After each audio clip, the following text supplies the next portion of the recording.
good job. Yes, very much a private owner with what sponsorship he can drum up, and his sponsor will be absolutely delighted if Lingham finishes where he is now. 25 years old, comes from Eltham, and he's done a bit... But there he is, Gary Lingham. Done a bit of butchery in his career, went through the MCD school at Brands Hatch, and he's been riding for some 8 years, and he actually won the Ulster Grand Prix as long ago as 1981. So he's got a lot of experience, and he's no slouch, but my goodness, he has not got the competitive works machine in this race that the Spencers, the Lawsons, the Roche, the Sarons of this world have got. And he's...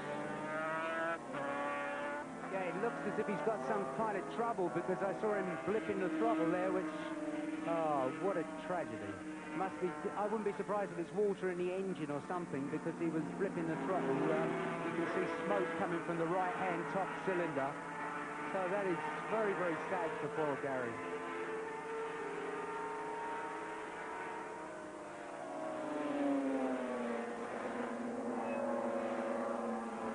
You're looking at Spencer, race leader, lap 22, second Lawson Yamaha, third Saron Yamaha, fourth is the Rodriguez Honda, which Barry's just been talking about, fifth is Mamola Honda, sixth is Raymond Roche Yamaha.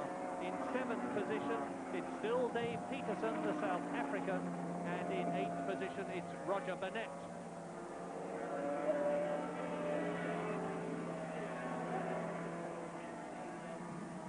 There's Spencer.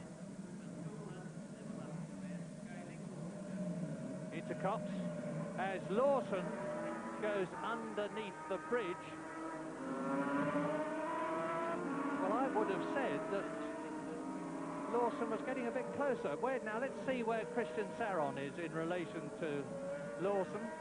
Well, Saron has been shaken off by Eddie Lawson, and it's stopwatch time again. I think we must see what the gap is between Freddie Spencer, the leader, on lap 23 out of 28, and number one there in second place, the world champion, Lawson. There is Spencer.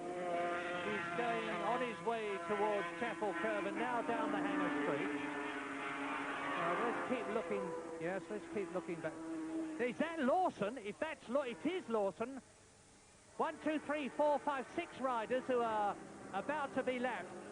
Eddie Lawson is catching, I do believe. I'm going to wait until I can confirm it on the stopwatch, but visually, it certainly looks as though Freddie Spencer is being caught by Eddie Lawson. Now the battle for 5th place continues. And I'll tell you that the gap between Spencer and Lawson is 11 seconds, so it's much the same. Now here is Raymond Roche right with Randy Mamola. Randy Mamola is in 5th position behind Didier de Rodriguez, who is in 4th place. Third, of course, Saron.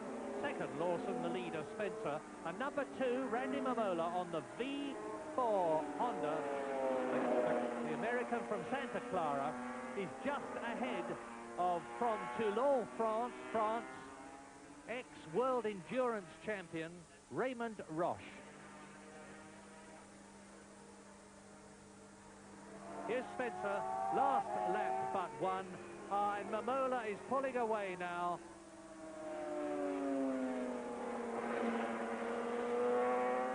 Freddie Spencer, world champion designate without a doubt, on lap 27.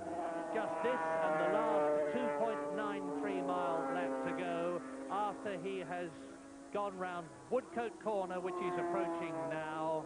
Out comes the right knee, over goes the bike, through Woodcote at about 120 miles an hour, with the right sides of his 2 tires just riding on the water surface, goes Freddie Spencer into his last lap. On his way to 15 points, and on his way to add to the victories that he's already had this year in the 500cc class, in Spain, in Italy, in Austria, in Belgium, and in France. He's never won a British Grand Prix before. It looks as though he's going to do it now. Those 15 points, assuming Lawson finishes in 2nd place, which is where he is now, will increase Freddie Spencer's World Championship lead over the reigning world champion to 20 points. And no matter what happens in Sweden, Spencer would still be leading the championship, and it's a virtual certainty that you are looking now at the world champion of 1985. Nothing is certain in road racing, but Freddie Spencer would have to have the most appalling luck in the last two Grand Prix of the year, in Sweden and in Italy at Misano, not to be celebrating Christmas as the world champion for the second time in 3 years. Spencer out of club, on his way up to the fastest bend on the course, the left-hander at Abbey for the last time. Into the murk and the driving rain and the high wind, which took a lot of people off at Abbey in practice yesterday, but not Spencer today. Into Woodcote for the last time, and as he approaches the line and crosses it shortly for the 28th time, having led from the beginning, Freddie Spencer wins the 500cc British Grand Prix for the first time in his brilliant career. And Eddie Lawson takes back second place. Still second in the World Championship. There is the Yamaha of reigning world champion Eddie Lawson, second to Freddie Spencer in the British Grand Prix. There is Christian Saron in third position. Spencer taking the plaudits of the crowd. Magnificent ride. Dominated the British Grand Prix every inch of the way. Now, De Rodriguez finishes in fourth place, crosses the line now. Fifth is Randy Mamola, and in sixth position, Raymond Roche.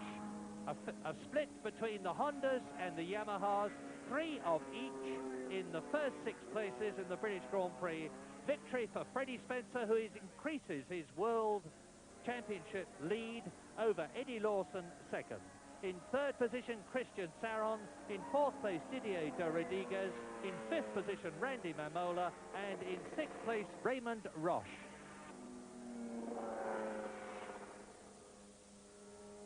Spencer's superb win lifts his points total to 126, 20 ahead of Eddie Lawson, with Christian Saron third on 72 points.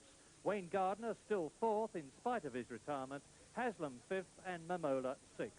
And with that 20-point lead with only 2 races to go, Spencer looks certain to do the championship double. In the 250 race, Freddie Spencer started badly, but finished fourth in a race that was initially dominated by Britain's Alan Carter, who led until he fell unhurt at Stowe on the unlucky 13th of 24 laps.